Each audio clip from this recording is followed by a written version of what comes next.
कि 15 अप्रैल को माना जा रहा है कि बिहार के नए सीएम को लेकर ऐलान किया जा सकता है और उसी दिन शपथ ग्रहण समारोह भी हो सकता है। और इसी खबर पर तमाम और जानकारी के साथ में, अपडेट के साथ में संवाददाता सर्वेश हमारे साथ जुड़ गए हैं। सर्वेश, 14 को आखिरी कैबिनेट की बैठक होगी as a CM Nitish Kumar की। सभी विभागों के कैबिनेट मिनिस्टर इस बैठक में मौजूद रहेंगे। सीएम के चेहरे को लेकर फिलहाल किस तरह की सुगबुगाहट इस वक्त बिहार में देखने को मिल रही है? देखिए, तस्वीरें तकरीबन स्पष्ट हो चुकी हैं। जिस तरीके से सम्राट चौधरी की सीएम हाउस के भीतर हाल के दिनों में आवाजाही बढ़ी है, दिल्ली बुलाया गया, दिल्ली आने के बाद भी वो मुख्यमंत्री से मिलने उससे अगले ही दिन पहुंच गए और आज भी उनकी काफी देर तक मुख्यमंत्री से मुलाकात हुई। और जिस तरीके से 2024 में नीतीश कुमार ने महागठबंधन छोड़ने के बाद एनडीए का साथ लिया था और उस वक्त सम्राट चौधरी को डिप्टी सीएम बनाया और एक शैडो की तरह मुख्यमंत्री के साथ सम्राट चौधरी हर जगह देखने को मिलते रहे। तो एक तरह से माना जाए कि सम्राट चौधरी बिहार के अगले मुख्यमंत्री होंगे। हालांकि इसकी औपचारिक घोषणा 14 अप्रैल को होगी, जब केंद्रीय पर्यवेक्षक शिवराज सिंह चौहान एनडीए विधायक दल की बैठक करेंगे। उसमें तमाम एनडीए के विधायक दल के सदस्यों के साथ बातचीत होगी, गुफ्तगू होगी। आज विजय चौधरी भी सीएम हाउस पहुंचे थे और उन्होंने साफ तौर पर स्पष्ट किया कि अगला मुख्यमंत्री जो है वो भाजपा का ही होगा और भाजपा को यह तय करना है। तो उन्होंने सीधे तौर पे कहा कि कुछ दिनों का इंतजार और कर लीजिए, तस्वीर बिल्कुल साफ हो जाएगी और सब कुछ लगभग एक तरह से माना जा रहा है कि सब कुछ तय कर लिया गया है। जेडीयू के बीच में फिलहाल किस तरह की सुगबुगाहट है? अगर बिहार में बीजेपी का मुख्यमंत्री बनता है, चूंकि पहला बीजेपी का मुख्यमंत्री बिहार को मिलेगा, तो ऐसे में जेडीयू के बीच में किस तरह की सुगबुगाहट? में एक तरह से निशांत कुमार को लेकर एक मरमरी जरूर हो रही है। वो चाहते हैं कि निशांत कुमार को कमान सौंपी जाए, लेकिन ये भी कहा जा रहा है कि निशांत कुमार को फिलहाल डेप्यूटी सीएम बनाया जाएगा और आगे अगर कोई चुनाव होता है उस चुनाव में उनको सीएम प्रोजेक्ट करके चुनाव लड़ा जाए।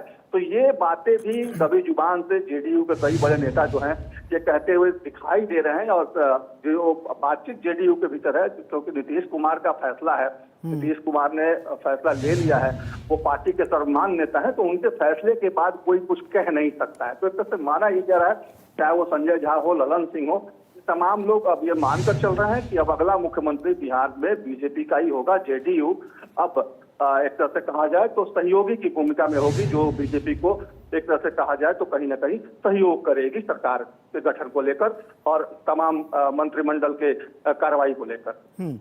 सर्वेश, बीजेपी की तरफ से तो लगातार ये कहा जा रहा है कि इस बार जो मुख्यमंत्री होगा बीजेपी का होगा, लेकिन अभी तक क्या जेडीयू की तरफ से किसी नेता का कोई स्टेटमेंट सामने आया इसको लेकर? बिल्कुल, विजय चौधरी का बयान आप देखिए, आज जो विजय चौधरी ने बयान दिया है और उसमें उन्होंने साफ कहा है कि बीजेपी को तय करना है कि मुख्यमंत्री कौन होगा। उन्होंने स्पष्ट कर दिया है आज। तो इससे अब इसमें कोई अब दो राय नहीं है कि इसको लेकर कोई चीज है या आपस में कोई खटपट है या आपस में कोई तलवारें खिंची हो इसको लेकर। जेडीयू के बड़े नेता हैं विजय चौधरी, नीतीश कुमार के काफी करीबी माने जाते हैं और हमेशा नीतीश कुमार के साथ उनको इर्द गिर्द देखा जाता है उनको भी। तो उनका ये बयान मुख्यमंत्री आवास से निकलने के बाद आया है। तो एक तरह से माना ही जा रहा है कि तमाम चीजें जो है क्लियर हो गई हैं। 14 अप्रैल को आखिरी कैबिनेट की बैठक सीएम नीतीश कुमार लेंगे और इसी बैठक के बाद माना जा रहा है कि वो राज्यपाल को अपना इस्तीफा सौंप देंगे। बैठक में कौन कौन मौजूद रहने वाला है? हालांकि सभी कैबिनेट मिनिस्टर्स मौजूद ही रहेंगे, और कौन इस बैठक में मौजूद रहेगा? देखिए, कैबिनेट की बैठक में केवल मुख्यमंत्री और उनके कैबिनेट के सहयोगी जो मंत्रिमंडल में शामिल जो मंत्री होते हैं उनकी ही भूमिका होती है और जो अधिकारी होते हैं, जो कुछ खास अधिकारी जैसे कैबिनेट सचिव, मुख्य सचिव, इनकी मौजूदगी, गृह सचिव की और इन लोगों की मौजूदगी उसमें होती है। और इसके अलावा जिस विभाग का उस दिन एजेंडा रहेगा उस विभाग के भी सचिव वहां पे मौजूद रह सकते हैं। तो ये एक तरह से प्रक्रिया है और इसमें कोई अन्य व्यक्ति की के रहने की कोई उसमें वहां जरूरत महसूस नहीं होती है। तो ऐसी परिस्थिति में माना जा रहा है कि 11 बजे कैबिनेट हॉल में मुख्यमंत्री नीतीश कुमार की अध्यक्षता में आखिरी कैबिनेट की बैठक होगी, जिसमें कुछ बड़े फैसले भी लिए जा सकते हैं, साथ निश्चय कार्यक्रम को लेकर भी कुछ फैसले लिए जा सकते हैं। तो ये एक तरह से कहा जाए तो मुख्यमंत्री के इस्तीफे के पहले जो नीतीश कुमार की, जो कि लगातार विपक्ष उठा रहा था सवाल कि 2 महीने से बिहार में कोई काम नहीं हो रहा, कैबिनेट की बैठक नहीं हो रही, तो एक तरह से कहा जाए तो इस्तीफे के पहले नीतीश कुमार को आखिरी तौर पर एक तरह से कैबिनेट की बैठक करने का मौका मिलेगा। और ये काफी एक तरह से कहा जाए तो दिलचस्प होगा और दृश्य बहुत ही मार्मिक होगा, क्योंकि नीतीश कुमार को चाहे एनडीए में हो या विपक्ष में हो, सभी लोग उनके काम कार्यशैली को लेकर उनके ऊपर कोई सवाल नहीं खड़ा कर सकते हैं।